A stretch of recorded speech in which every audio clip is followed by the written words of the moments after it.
স্বৈরাচারী হাসিনা জনগণের সামনে বলেছিল, রিক্ত আমি নিঃস্ব আমি, দেওয়ার কিছু নাই, আসি শুধু ভালোবাসা, দিয়ে গেলাম তাই। মানুষকে বুঝিয়েছে আমার কিছুই নাই, জনগণ আপনাকে শুধুমাত্র ভালোবাসা দেওয়া ছাড়া আমার কিছুই নাই। কয়েকদিন আগে তার লকার সার্চ করা হয়েছে, বেশি কিছু পাওয়া যায় নাই। ব্যাংকে স্বৈরাচারী হাসিনার লকারে মাত্র 832 ভরি স্বর্ণ পাওয়া গেছে, মাত্র। এটা আবার প্রকাশিত হওয়ার পরে উনি আবার ভারত থেকে ওনার একটা কল রেকর্ড শুনতে পেলাম। উনি বললেন যে দেখেন, এই যে 832 ভরি স্বর্ণ, এগুলো তো আমি প্রধানমন্ত্রী হওয়ার পরে ঢুকাই নাই, এগুলো আমি আগেই ঢুকাইছি। এর মানে 96 আগে। যদি তাই হয়ে থাকে তাহলে উনি আজ থেকে 30 বছর আগে 832 ভরি স্বর্ণ পাইল কই? কথা বলেন ঠিক না? তাহলে উনি বললেন যে আমরা তো ফকির পরিবারের নয়, আমরা সম্ভ্রান্ত পরিবারের, আমার মায়ের গহনা আছে, আমার নানির গহনা আছে, উনিগুলো বললেন। তাহলে আপনার মা এবং নানির গহনা কোন আমলের? দেশ স্বাধীন হওয়ার পরের আমলেই তো। তো স্বাধীন হওয়ার পরে তো 1974 সালে আপনার বাবার শাসন আমলে এই দেশের লোকেরা দুর্ভিক্ষের কারণে না খেয়ে মারা গেছে। মশারি দিয়ে শাড়ি পরে তারা ইজ্জত সম্ভব রক্ষা করার চেষ্টা করেছে, কুকুরের সাথে খাবার নিয়ে ডাস্টবিনে পারাপারি করেছে। সেই আমলে আপনি 832 ভরি স্বর্ণকে এগুলাকে গুদামজাত করেছেন। আপনাদের চেয়ে বড় লুবি শয়তান আর জমিনে হতে পারে না। উনি বলে আমি প্রেসিডেন্ট হওয়ার পর কিছু করি না, সব আগেই জমা করেছি। প্রেসিডেন্ট না হয়ে আপনি 832 ভরি স্বর্ণ জমা করেছেন। আবার ডায়লগটা দেয় কি, আমি আমার জন্য কি করেছি? নিজের জন্য আমি কিছুই করি নাই। এই জন্য আমি এক জায়গায় মজাক করে বলেছিলাম উনি নিজের জন্য কিছুই করেন নাই, যা করেছেন সব ব্যাংকের লকারের জন্য করেছেন। ঠিক না? আল্লাহ তাআলা এই ধরনের জালেমদের থেকে এই জাতিকে কিয়ামত পর্যন্ত হেফাজত করুন। জোরে কোন আমিন। স্বৈরাচার হওয়ার কারণে, আলেম বিদ্বেষী হওয়ার কারণে গোটা দেশের মানুষ তার উপর লানত বর্ষণ করে, এমনকি আল্লাহর কাছে দোয়া করে যেন তার মৃত্যুদণ্ড হয়ে যায়, ফাঁসির মঞ্চে যেন তারা চড়াই দেওয়া হয়। পক্ষান্তরে আরেকজন শাসক, প্রেসিডেন্ট জিয়াউর রহমানের সম্মানিত স্ত্রী, তিনিও তিনবারের প্রাইম মিনিস্টার ছিলেন বাংলাদেশে, আজকে মৃত্যু শয্যায় শায়িত তিনি। দল মত নির্বিশেষে, ধর্ম বর্ণ নির্বিশেষে, আলেম থেকে শুরু করে রাজনীতিবিদ থেকে শুরু করে অরাজনৈতিক ব্যক্তিবর্গ সকলে মিলে তার নেক হায়াতের জন্য আল্লাহর কাছে দোয়া করছে। কত পার্থক্য বুঝতে পেরেছেন তো? দুজনেই বাংলাদেশের শাসক ছিলেন, দুজন মহিলা নেত্রী ছিলেন। একজনের জন্য মানুষ দোয়া করে তার মৃত্যুর জন্য, আরেকজনের দোয়া করে তার নেক হায়াতের জন্য। মানুষ কর্মে সম্মানিত হয়, হিংসা দিয়ে মানুষ কখনো বড় হয় না, অহংকার দিয়ে মানুষ সম্মানিত হয় না, মানুষ লাঞ্ছিত হয়। কথা বলুন ঠিক কিনা বলেন? বিনয় দিয়ে মানুষ আল্লাহর কাছে সম্মানিত হয়, মানুষের কাছেও সম্মানিত হয়। আমরা যা শুনবো এটাই আমরা প্রচার করব, আমরা যা জানবো সেটা আমরা আমল করব। যদি আমরা সঠিক ইলিম না পাই তাহলে প্রচার করব কি? সঠিক ইলিম না পেলে আমরা আমল করব কি? আর হক্কানি আলেমদের যদি বয়ান বন্ধ হয়ে যেত তাহলে সমাজের মধ্যে শিরিক হতো, বেদাত হতো, কুসংস্কার হতো, খুরাফাত হতো, কত কিছু হয়ে যেত। পৃথিবীর অনেক দেশে এরকম ওপেন ময়দানে কোরআনের বয়ান হয় না, মুসলিম দেশে। কিন্তু তাদের অঞ্চলের পারিপার্শ্বিক অবস্থাকে কেন্দ্র করে তারা দাওয়াতের অন্য এবং ভিন্ন তরিকায় মিশন চালু রেখেছেন। যেমন আমাদের অঞ্চলে 6 ঋতুর দেশ, কখনো শীত আসে, কখনো গরম আসে, কখনো হেমন্ত বসন্ত আসে। আমরা বাহিরে বসতে পারি, কি সৌদি আরবে এরকম প্যান্ডেল করে বসা যায়? প্রচণ্ড গরম। আবার মরুভূমি, কোথায় বসবে?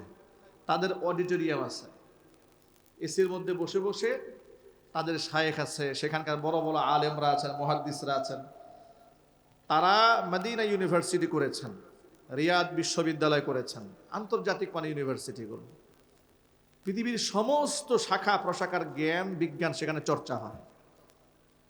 এমনকি মসজিদে নববীর মিম্বার থেকে জুমার খুতবা দেওয়া হচ্ছে, সাথে সাথে আসরের নামাজের পরে, মাগরিবের পরে, ইশার পরে দেখবেন যে ছোট্ট ছোট্ট হালকা করে করে ইমাম সাহেবরা, খতিব সাহেবরা তালিম দিচ্ছে। মানে তালিমের এবং তরবিয়াতের দরজা কিন্তু বন্ধ নাই। এক এক অঞ্চলে এক এক পদ্ধতিতে দাওয়াত চলছে, দাওয়াত কোথাও বন্ধ নাই। আমাদের এই উপমহাদেশে দাওয়াতের সিস্টেমটা এরকম যে আমরা শীতের দিন আসলে ঝড় বৃষ্টি থাকে না, আমরা প্যান্ডেল করে কিছু ওয়াজ শুনি, আর আমাদের হক্কানে আলেমরা ওয়াজ শোনাবার মাধ্যমে মানুষদেরকে শিরিক থেকে সতর্ক করেন, বেদাত থেকে সতর্ক করেন, জিনা ব্যভিচারের অপকারিতা এবং এর সারা রাত এর শাস্তি সম্পর্কে মানুষকে বলেন, নামাজের কথা বলেন, তালিম তরবিয়তের কথা বলেন, মানুষের মধ্যে হেদায়েতের নূর আসে। সুতরাং এই মঞ্চগুলো কোরআন এবং সুন্নাহ শিখার একটা দামি মঞ্চ, এগুলোকে মূল্যায়ন করা উচিত, ঠিক কিনা ভাই? আল্লাহ পাক যেন আমাদের সকলকে কথাগুলো গুরুত্ব সহকারে শোনার, আমল করার তৌফিক দান করেন। আলহামদুলিল্লাহ আলহামদুলিল্লাহ নাহমাদুহু ওয়া নাস্তাঈনুহু ওয়া নাস্তাগফিরুহু ওয়া নু'মিনু বিহি ওয়া নাতাওয়াক্কালু আলাইহি ওয়া নাউযু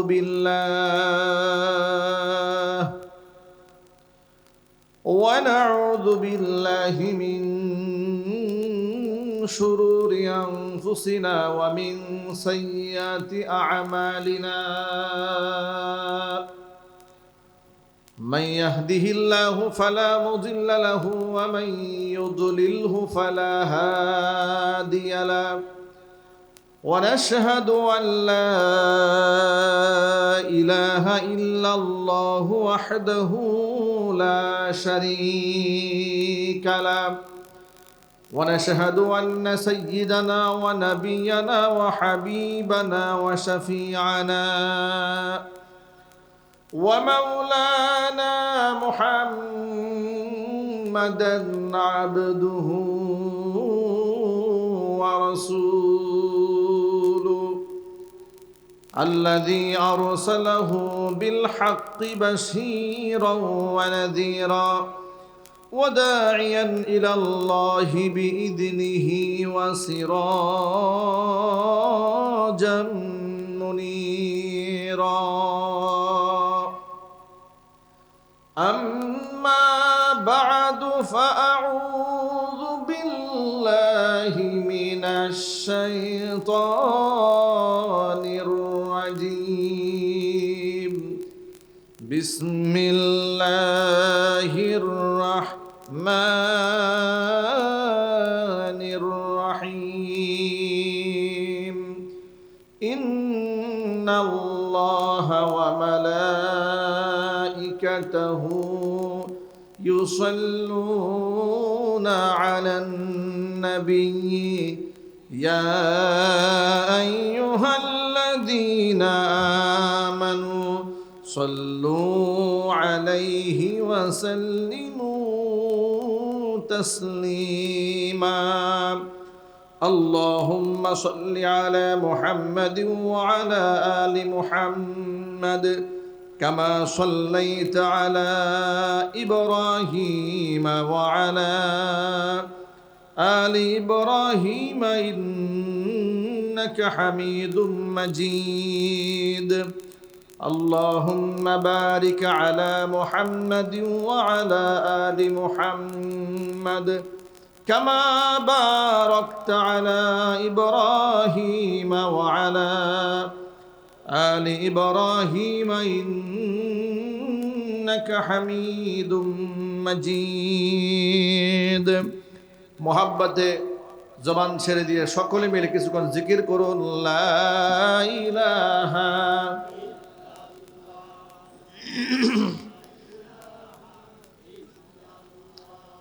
لا إله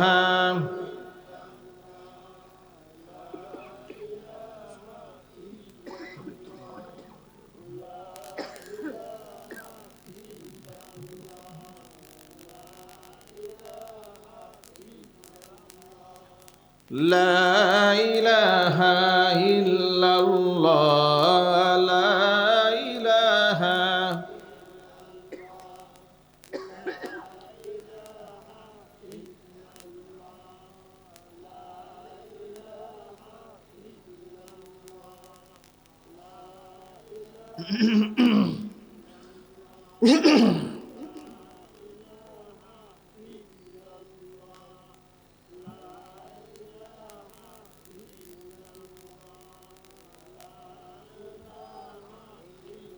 লা ইলাহা ইল্লাল্লাহ মুহাম্মাদুর রাসূলুল্লাহ সাল্লাল্লাহু আলাইহি ওয়াসাল্লাম। ঐতিহ্যবাহী জামালপুর জেলার অন্তর্গত সদর উপজেলার শৈলারকান্দা ব্রহ্মোত্তর গোরস্থান রিয়াজুল জান্নাত হাফিজিয়া মাদ্রাসার 22তম বার্ষিক ওয়াজ মাহফিলের শেষ অধিবেশনের সম্মানিত সভাপতি আলহাজ হযরত মাওলানা আবু সালেহ মোহাম্মদ কফিল উদ্দিন সাহেব, উপদেষ্টা অত্র মাদ্রাসা, মহতারাম সভাপতির নেক হায়াত আল্লাহ তাআলা দারাজ করুন। সহ সভাপতি আলহাজ Mohammad Aminul Islam Furkan, managing director Sigma Elevator Bangladesh limited Dhaka, উদ্বোধক আলহাজ হযরত মাওলানা আব্দুল ওয়াহাব সাহেব, সভাপতি দারুস সুন্নাহ সালাফিয়া মাদ্রাসা কটারবাড়ি, প্রধান অতিথি অ্যাডভোকেট শাহ মোহাম্মদ ওয়ারেস আলী মামুন, কেন্দ্রীয় নির্বাহী কমিটি সহ সাংগঠনিক সম্পাদক ও সাধারণ সম্পাদক জেলা বিএনপি জামালপুর জেলা, সম্মানিত বিশেষ অতিথিবৃন্দ, হাজরাত ওলামায়ে কেরাম, মুরব্বিয়ান আযম, অত্র এলাকা এবং পার্শ্ববর্তী এলাকার বিভিন্ন প্রান্ত থেকে ছুটে আসা দিনদরদি ঈমানদার পরহেজগার মুত্তাকি মুসলিম ভাইয়েরা, পর্দার অন্তরালে অবস্থানরত আমাদের সকলের শ্রদ্ধাভাজন পর্দানিশীন মা এবং বোনেরা, মহান আল্লাহ রব্বুল আলামিনের দরবারে আলিশানে লাখো কোটি শুকরিয়া আদায় করছি যে মহান আল্লাহ তাআলা মুসলিম উম্মার এই অধঃপতনের সময়ে হাজারো প্রতিকূলতাকে উপেক্ষা করে শত সহস্র বাধাকে পেরিয়ে নবী করিম সাল্লাল্লাহু আলাইহি ওয়াসাল্লামের ভাষায় বেহেশতের বাগানের মধ্যে উলামায়ে কেরামের মাজলিসে কোরআন হাদিসের মাহফিলে আমাদেরকে যথা সময়ে উপস্থিত হয়ে কোরআন সুন্নাহ থেকে আলোচনা করার, আলোচনা শোনার সুবর্ণ সুযোগ তৈরি করে দিয়েছেন। এই জন্য আপনারা খুশি না বেজার? কম না বেশি? হৃদয়ের সবটুকুন ভালোবাসা উজাড় করে শ্রদ্ধা জড়িত কণ্ঠে মহান মনিবের শেখানো ভাষায় শুকরিয়া জ্ঞাপন করছি। জবান ছেড়ে দিয়ে সকলে একযোগে বলছি আলহামদুলিল্লাহ। রব্বানা লাকাল হামদ হামদান কাসীরা তাইয়িবান মুবারাকান ফীহি ইয়া রব্বি লাকাল হামদু কামা ইয়ানবাগি লিজালালি ওয়াজহিকা ওয়া আযীমি সুলতানিকা। আল্লাহ তাআলা আজকের ওয়াজ মাহফিলকে কবুল করুন। অত্র মাদ্রাসাকে আল্লাহ তাআলা কিয়ামত পর্যন্ত কবুল করুন। মাদ্রাসার সকল হাজাত আল্লাহ তাআলা তার গায়বে খাজানা থেকে মিটিয়ে দিন। অক্লান্ত পরিশ্রম করে এই জান্নাতের বাগান যারা সাজিয়েছেন, দূরদারাজ থেকে শোনার জন্য যারা এসেছেন, আজকের মাহফিলের ওসিলা করে আল্লাহ তাআলা সকলকে পরিপূর্ণ হেদায়েত নসিব করুন। অত্র এলাকার সমস্ত মুর্দেগানের কবরে আযাব আল্লাহ তাআলা কিয়ামত পর্যন্ত বন্ধ করে দিন। কাল হাসরের কঠিন ময়দানে আজকের এই আয়োজন আল্লাহ তাআলা আমাদের সকলের নাজাতের জারিয়া হিসেবে কবুল করুন। বন্ধুগণ, হিফজ কমপ্লিট করে দুজন ছেলে মাথার মধ্যে পাগড়ি পেয়েছে। তারা আল্লাহ তাআলার কালাম 30 পারা কোরআন মুখস্থ করেছে। তারা আল্লাহর কাছে অনেক অনেক অনেক বেশি মর্যাদার পাত্র হয়েছে। তারা এই জমিনে যখন হাঁটে, রহমতের ফেরেশতারা তাদের সম্মানার্থে নূরের ডানাগুলো পায়ের নিচে বিছিয়ে দেন। গর্তের পিঁপড়া পর্যন্ত এদের জন্য আল্লাহর কাছে দোয়া করে। তারা আল্লাহর কাছে খুব মাহবুব বান্দা। তারা আল্লাহর পক্ষ থেকে নির্বাচিত কওমের মধ্য থেকে, যাদের কলবকে আল্লাহ তাআলা কোরআনের জন্য নির্বাচন করেছেন। সকলের কলিজায় আল্লাহ তাআলা এই কোরআন নামক দৌলত দান করেন। ইন্না নাহনু নাযালনা যিকরা ওয়া ইন্না লাহু লাহাফিজুন। নিশ্চয়ই আমি আল্লাহ তাআলা কোরআন নাজিল করেছি, সংরক্ষণের দায়িত্ব আমি নিজ হাতে গ্রহণ করেছি। কোরআন সংরক্ষণের জন্য আল্লাহ কাগজের উপর দায়িত্ব দেননি। কোরআন সংরক্ষণের জন্য পাথরকে দায়িত্ব দেওয়া হয়নি। কাগজ এক সময় পুড়ে যাবে, ছিঁড়ে যাবে, পুরাতন হয়ে যাবে, নষ্ট হয়ে যাবে। পাথর এক সময় ঘর্ষণে ঘর্ষণে ক্ষয় হয়ে যাবে। আল্লাহ তাআলা অগণন হাফেজ কোরআনের সিনাকে কোরআনে কারিমের বাড়ি হিসেবে কবুল করে নিয়েছেন।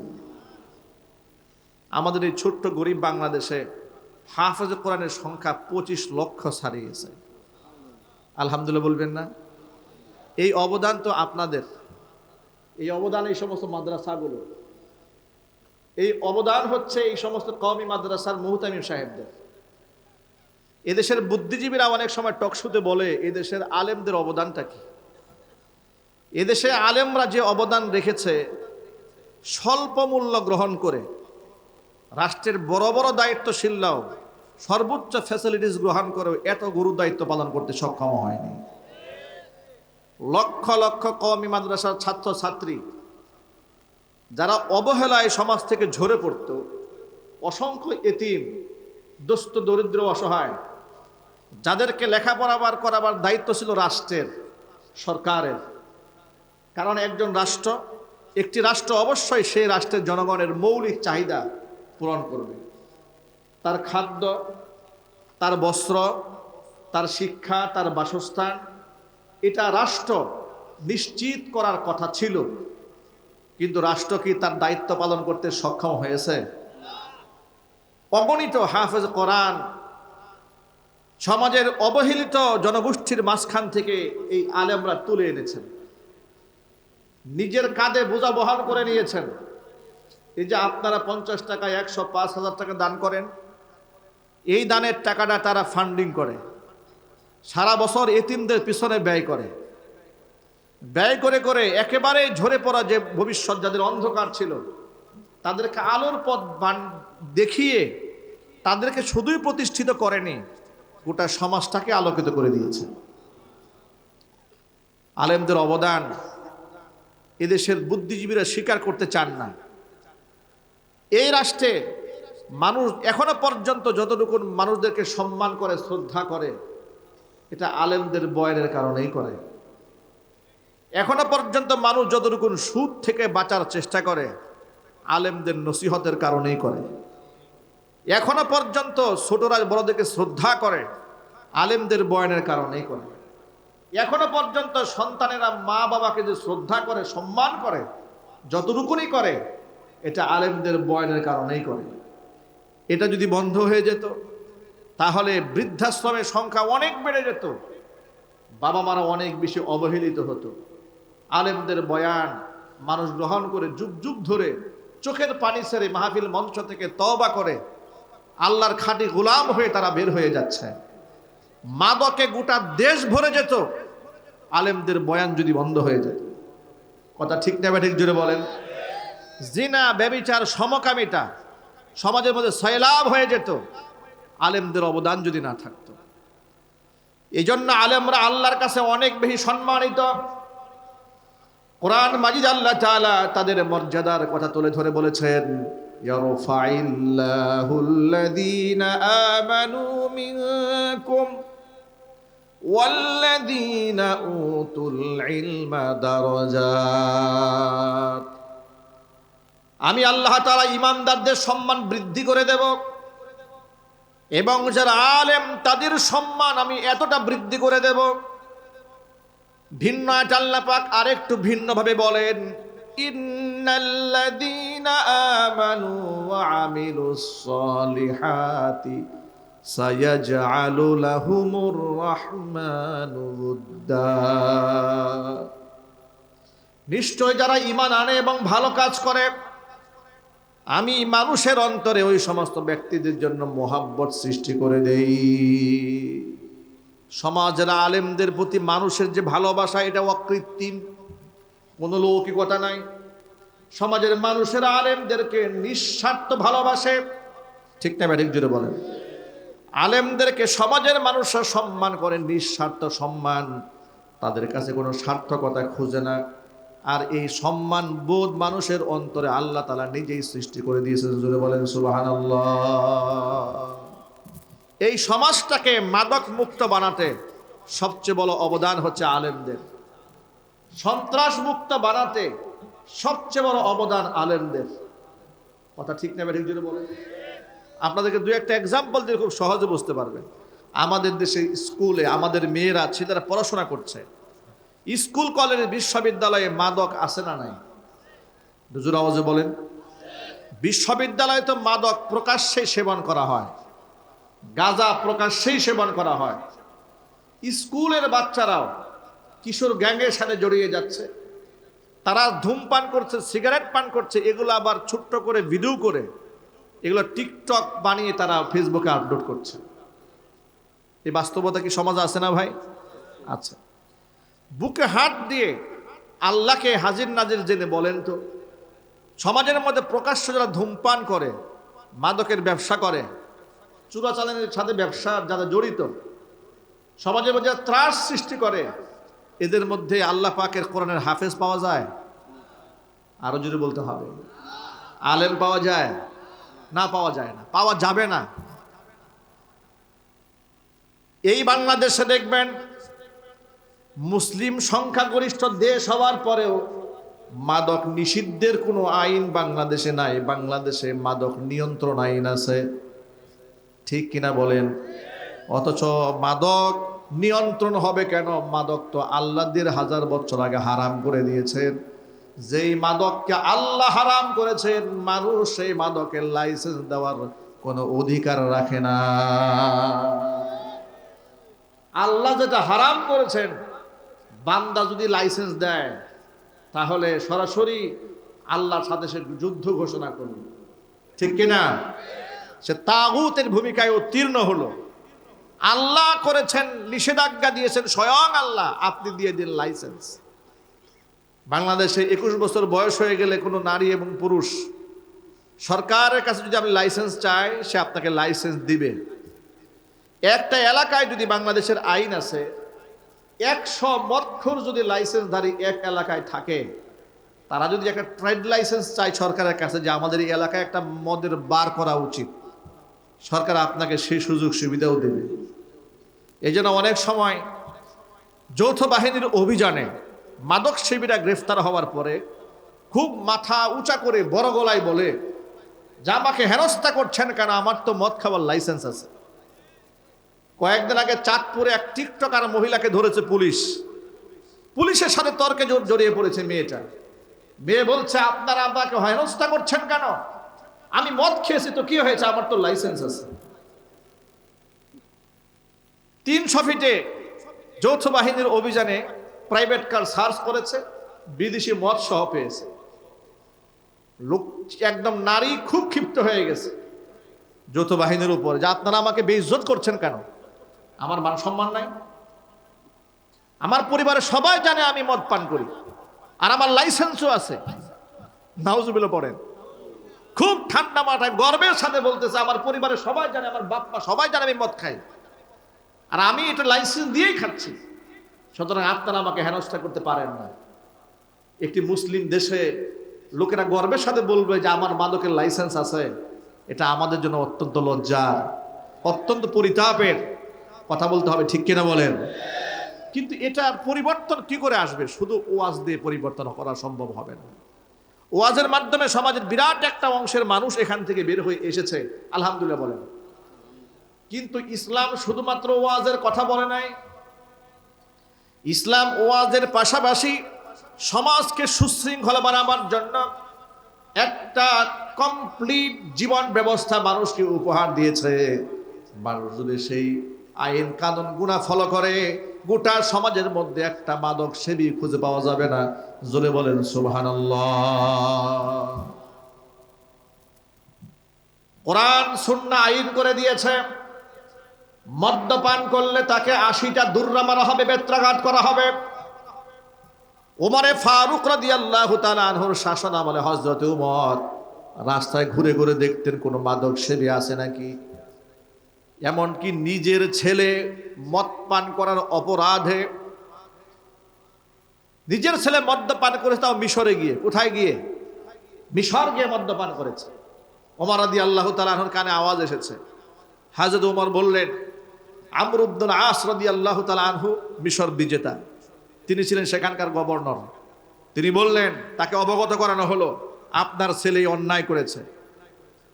অর্ধ জাহানের শাসক তার ছেলে মদ্যপান করার অপরাধ করেছে। তিনি বললেন আমার ছেলে হোক আর আমার ভাই হোক আর বাপ হোক, ইসলামী কানুন অনুযায়ী তার শাস্তির ব্যবস্থা করা হোক।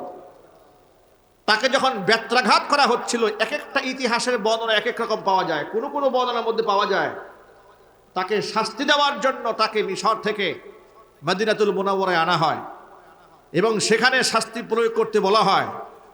যিনি মারছিলেন তিনি খলিফার ছেলে হওয়ার সুবাদে একটু আস্তে আস্তে মারতেছিলেন। হযরত ওমর বললেন তোমার বেত্রাঘাত হচ্ছে না, এবার ব্যাটটা আমার হাতে দাও। নিজের হাতে ব্যাট নিয়ে সন্তানের উপর এত জোরে আঘাত করেছিলেন যে আঘাতে তার সন্তানের মৃত্যু হয়েছিল। এটার নাম ইসলামী শাসন ব্যবস্থা, যেখানে কোনো স্বজনপ্রীতি থাকে না, কোনো পার্সিয়ালিটি থাকে না। এই রকম আইন এবং কানুন যদি সমাজে বাস্তবায়ন করা যেত, সমাজটা একটা সোনার সমাজে পরিণত হতো। আমরা যদিও মুখে বলি সোনার বাংলাদেশ, সোনার বাংলাদেশ, কিন্তু এই সোনার বাংলাদেশে কত শ্রেণীর যে এত নাপাক লোক আছে, লোভী মানুষ আছে, এত শয়তান এই দেশে বসবাস করে। এক একজনের শাসকের আমলনামা দেখলি তার টের পাওয়া যায়। স্বৈরাচারী হাসিনা জনগণের সামনে বলেছিল রিক্ত আমি, নিঃস্ব আমি, দেওয়ার কিছু নাই, আসি শুধু ভালোবাসা, দিয়ে গেলাম তাই। মানুষকে বুঝিয়েছে আমার কিছুই নাই, জনগণ আপনাকে শুধুমাত্র ভালোবাসা দেওয়া ছাড়া আমার কিছুই নাই। কয়েকদিন আগে তার লকার সার্চ করা হয়েছে, বেশি কিছু পাওয়া যায় নাই। ব্যাংকে স্বৈরাচারী হাসিনার লকারে মাত্র 832 ভরি স্বর্ণ পাওয়া গেছে, মাত্র।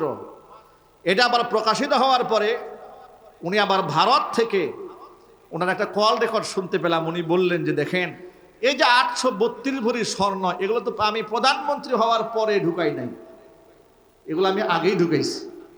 এর মানে 96 আগে যদি তাই হয়ে থাকে, তাহলে উনি আজ থেকে 30 বছর আগে 832 ভরি স্বর্ণ পাইল কই? কথা বলেন ঠিক না? তাহলে উনি বললেন যে আমরা তো ফকির পরিবারের নয়, আমরা সম্ভ্রান্ত পরিবারের, আমার মায়ের গহনা আছে, আমার নানির গহনা আছে, উনিগুলো বললেন। তাহলে আপনার মা এবং নানির গহনা কোন আমলের? দেশ স্বাধীন হওয়ার পরের আমলেই তো। তো স্বাধীন হওয়ার পরে তো 1974 সালে আপনার বাবার শাসন আমলে এই দেশের লোকেরা দুর্ভিক্ষের কারণে না খেয়ে মারা গেছে। মশারি দিয়ে শাড়ি পরে তারা ইজ্জত সম্ভব রক্ষা করার চেষ্টা করেছে, কুকুরের সাথে খাবার নিয়ে ডাস্টবিনে পারাপারি করেছে।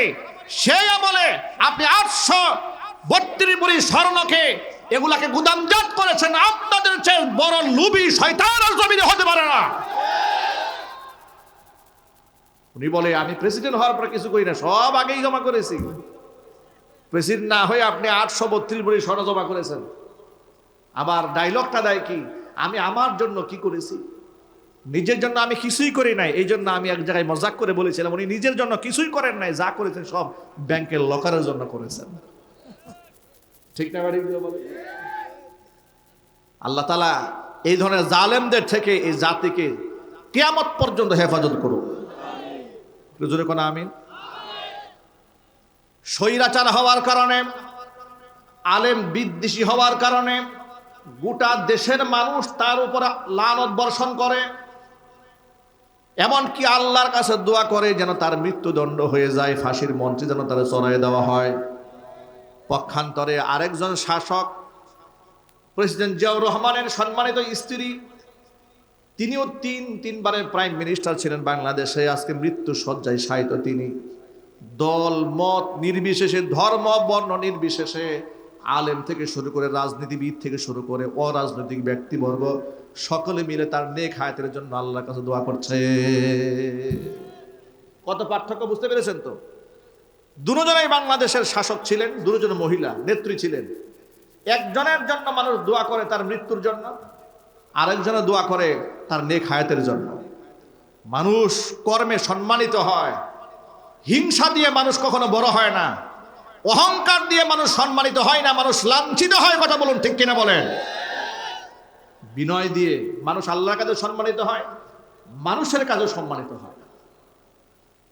2013 সালে হেফাজত ইসলামের ডাকে সাড়া দিয়ে হাজার হাজার লক্ষ লক্ষ আলেম ওলামা ছাত্র জনতা শাপলা চত্বর যখন জমা হয়েছিল, রাতের আধারে লাইটগুলো বন্ধ করে দিয়ে আলেমদের উপরে যে নির্বিচারে গুলি চালানো হয়েছিল, কত মানুষকে সেদিন শহীদ করা হয়েছিল, রক্তাক্ত করা হয়েছিল। বেগম জিয়া ওই সময় তার দলের নেতা কর্মীদেরকে ঘোষণা করেছিলেন যে তোমরা হেফাজতের নেতৃবৃন্দকে সঙ্গ দাও। আবার আলেমরা শহীদ হওয়ার পর জাতীয় সংসদে দাঁড়িয়ে আলেমদের পক্ষে প্রতিবাদ করেছিলেন। আলেমদের পক্ষ হয়ে কত মানুষ শহীদ হয়েছে। নিজেকে ট্রাক দিয়ে যখন বাড়িঘর ঘেরাও দেওয়া হয়েছিল, তখন তিনি আলেমদের পক্ষে বলেছিলেন যে কতজন আলেমকে হত্যা করেছেন, এতিমকে হত্যা করেছেন, এরকম বলে বলে আলেমদের পক্ষে অবস্থান নিয়েছে। আমি এখানে রাজনীতি করতে আসিনি, শুধু মেসেজ দিয়েছি, আপনি যে দলের রাজনীতি করেন না কেন, যদি আলেম ওলামাদেরকে সম্মান করেন, আল্লাহ আপনার সম্মান বাড়াই দেবে। আলেমদের সম্মান দেওয়ার পক্ষে আপনারা আছেন তো ইনশাআল্লাহ? কারা কারা আছেন তো হাত দেখতে চাচ্ছি। আল্লাহ যেন কবুল করেন, জোরে কোন আমিন। আবু দারদা রাদিয়াল্লাহু তাআলা আনহুর একটা হাদিস আপনাদের মনে করিয়ে দেই। আন আবি দারদা রাদিয়াল্লাহু তাআলা আনহু আন্নাহু ক্বাল কুন আলিমান আও মুতাআল্লিমান আও মুস্তামিআন আও মুহিব্বান ওয়ালা তাকুনিল খামিস ফাতাহলিক। আবু দারদা রাদিয়াল্লাহু তাআলা আনহু বলেন, নিজে আলেম হও অথবা আলেমের ছাত্র হও, অথবা তুমি আলেমের শ্রোতা হও, অথবা আলেমকে তুমি মোহাব্বত করো, খবরদার আলেম বিদ্বেষী হয়েও যাও না, তাহলে তুমি ধ্বংস হয়ে যাবে। পৃথিবীর ইতিহাস সেটাই প্রমাণ করেছে, আলেম বিদ্বেষী হয়েছে যারা, লাঞ্ছিত অপমানিত হয়েছে তারা। বিশ্বনবী রাহমাতুল্লিল আলামিন আলেমদের ব্যাপারে বলেছেন, ফাদলুল আলিমি আলাল আবিদি কাফাদলি আলা আদনাকুম।